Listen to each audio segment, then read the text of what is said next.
Did you know that Laylatul Qadr could be any night of Ramadan to start with, from the beginning to the end? But there is a greater likelihood that it is one of the last 10 nights. Any one of them. Did you know that? And then did you know there is a greater likelihood for it to be one of the odd nights from among the last 10?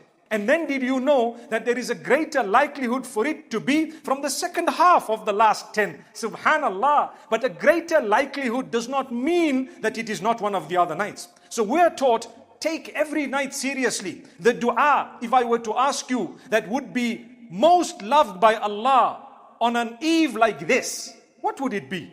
Allahumma innaka afuwwun tuhibbul afwa annee. Oh Allah, you love to forgive. You are forgiving, you love to forgive, so forgive me. That is the dua of the night of decree.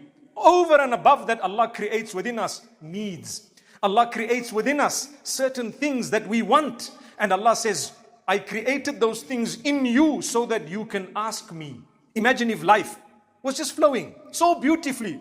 Many people would not find the need to ask Allah for anything. But Allah says, oh believers, dig deep into the favors that I have bestowed upon you and thank me for them, because لَإِن شَكَرْتُمْ لَأَزِيدَنَّكُمْ. If you are going to thank me, two things will happen to you. Number one, I won't take away what I gave you. Number two, I will grant you increase in what I have favored you with. So if you are breathing today and you want to continue breathing without difficulty, have you ever sat and thanked Allah? Oh Allah, I breathe thousands of times a day.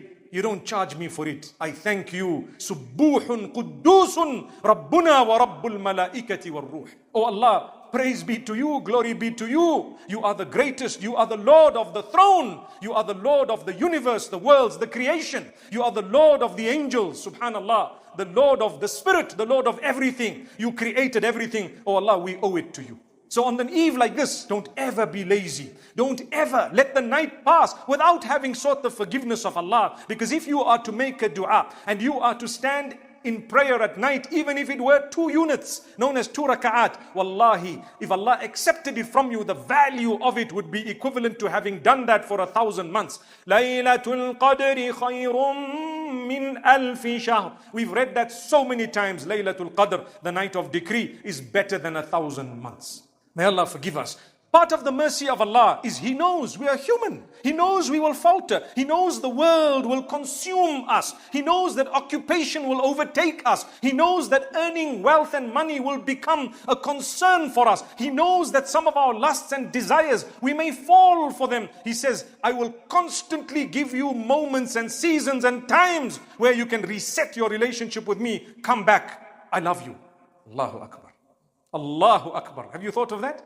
Why does Ramadan come back all the time every year? Why does every night Allah says, you know what? You get up, you make tahajjud, you ask, I will give. Why every night? Why are there blessed moments every Friday? And why does a Friday come back once a week? Allah says we allow these to come back every single time in order for you to be given an opportunity to reset your relationship with Allah. The losers are the ones who allow their lives to pass and they have not yet made peace with Allah. Oh my brother who's on drugs, make peace with Allah. Quit your bad habit. Oh my brother or sister who is committing adultery, make peace with Allah. Cut your bad habit. It will get you nowhere. Oh my brother, my sister who is addicted to pornography, cut your bad habits. Make peace with Allah. Reset your relationship with Allah. A warm tear that were to flow down your cheek on a night like this would result in eternal bliss. May Allah grant us goodness. May Allah forgive us. My brothers and sisters, remember, you have a bad habit, quit it for the sake of Allah. Oh my brother, my sister, who's hooked onto gambling, who's hooked onto haram, who's hooked onto the bottle, who's hooked onto whatever it may be. This is your moment. This is your time. This is your season. This is your opportunity. Quit it, cut it for the sake of Allah. You may never see another Ramadan.